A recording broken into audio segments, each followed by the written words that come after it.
Subscribe to Film Companion for your film fix. Hit the bell icon so you never miss an update. Feels Like Ishq is the title of the latest Netflix anthology, a collection of 6 films about young love. In each story, eyes meet and sparks fly. The protagonists vary from teenagers to young adults.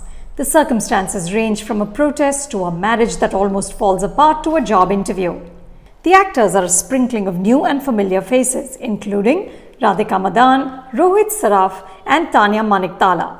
Most of the films are 30 minutes long, but truthfully, little in the 3 hours feels like ishq. Much of it is synthetic, simplistic, straining to be meaningful, and largely insipid. The first scene in the first film in the anthology, called Save the Date, which is spelled as D-A-Y-T-E, begins with an Instagram live.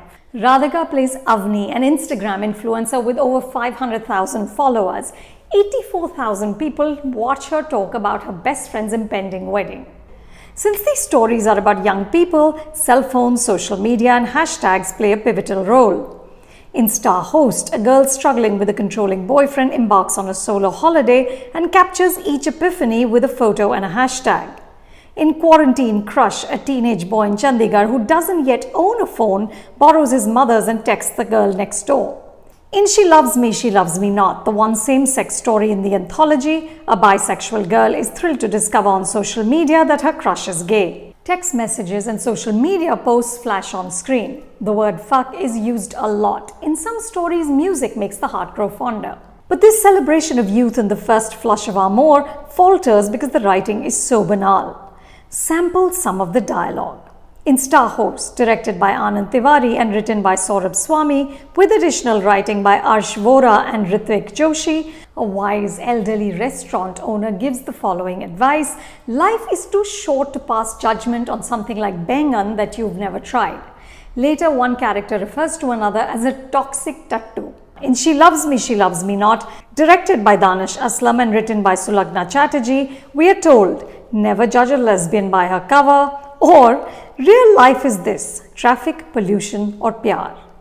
In Ishq Mastana, directed by Jaideep Sarkar and co-written by Jaideep and Shubhra Chatterjee, a character says, "Kuch nahi badlega, dunya fucked thi aur shayad fucked hi rahegi." Which made me wonder, is this true of anthologies also?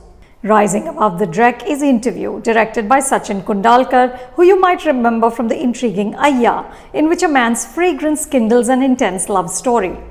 Interview is less flamboyant. 2 candidates arrive for a job interview at an electronics store. The girl, played by Zain Marie Khan, is smarter, more ambitious and determined.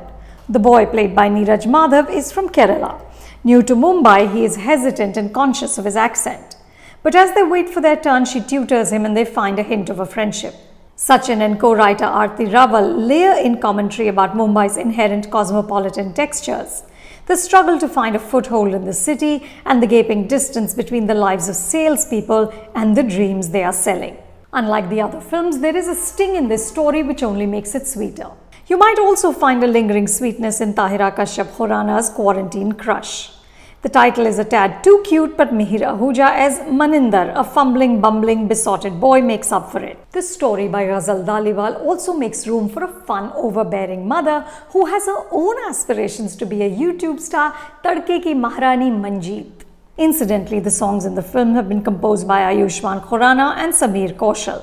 If you're really interested in a story about young love that'll get under your skin, may I suggest Rani in the Amazon Prime anthology Anam Penam, which means man and woman in Malayalam.